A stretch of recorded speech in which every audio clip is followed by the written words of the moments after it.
The New York Giants continued their due diligence as we enter the home stretch before the draft. The Giants are hosting former USC quarterback Sam Darnold today, followed by Wyoming quarterback Josh Allen tomorrow. We have now just 10 days to go until the NFL draft. A week from Thursday, April 26th, the Cleveland Browns will be on the clock in Dallas, which means it is a busy time of year for Todd McShay, who's with us now.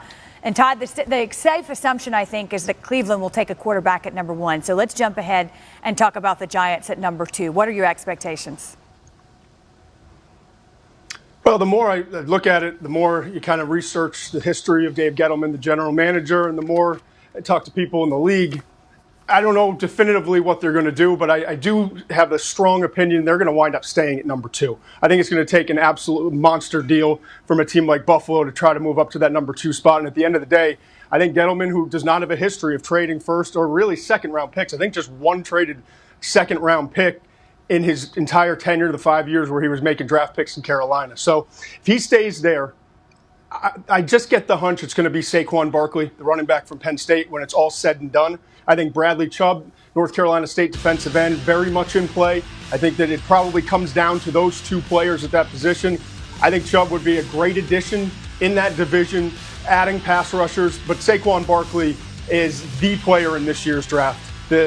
On the field, what he can do, pass protection, catching the football out of the backfield. Pair him up with Eli, with the weapons they have at receiver, and now with Ingram at tight end. All of a sudden, and Nate Solder, too, added in the left tackle position. This goes from an offense that really battled a year ago to an offense that has a lot of weapons and can probably protect a lot better than they could a year ago. So at the end of the day, I believe Barkley is the most likely to be the number 2 pick.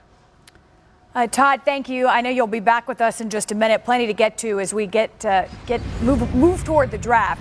We continue right now, though, with Overreaction Monday. And since we're talking about Saquon Barkley and the Giants, I'll say this.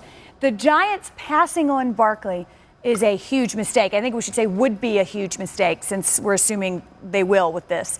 Would that be a mistake, Jeff? Overreaction? Yeah, I think that's an overreaction. I think, listen, he is going to be a fantastic football player. There's a lot of different ways they can go. You heard Todd just mention Chubb could be in the mix. Quarterback could be in the mix if they have the guy they think is going to be Eli's, backup for a year or two. There are a lot of different. When you're at 2, and listen, we talked about Ezekiel at last segment and about what he can do and what he brings. The difference of when you brought Zeke to Dallas and bringing Barkley to the Giants is the impact of the offensive line. The Cowboys' offensive line was ready to insert. They had 1,000-yard rushers no matter what. So it didn't matter who was going to be in there. They're still going to have an effective run game.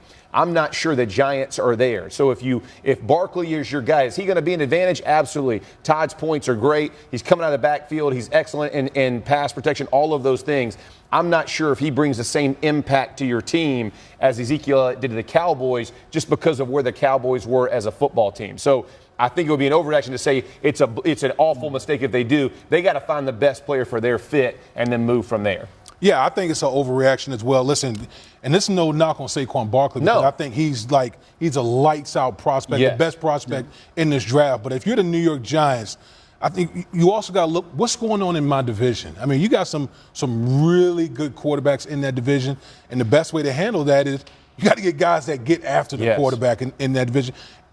And there's a lot of running backs in this draft as well, some really good running backs. So if you're the Giants, I think you got to lean towards defense, get rushes. That's really been the Giants' success in the past. Absolutely. It's getting after the opposing quarterback. That's been their recipe for success. You know, it's funny, though. Every time I watch highlights from Saquon Barkley, I start to think, man, it would be a huge mistake to pass on that guy. But I am going to say overreaction from the standpoint of what you guys are pointing out. But also, when we do talk about the quarterbacks in this draft, I feel like the draft process suddenly is causing so much over-evaluation to the point where we're questioning all of them. And if we talk about just a few months ago, we're talking about there's 4 franchise quarterbacks in this draft. And even if Eli Manning is your quarterback for the next 2 or 3 seasons, even if that is the case, and you pass on one of these franchise quarterbacks, that could also be considered a mistake. So, like you guys said, Saquon Barkley, definitely a talent. If they take him there, so be it. But I think the fact that they are evaluating these quarterbacks, including Sam Darnold and Josh Allen, I think it's a pretty smart move by the Giants.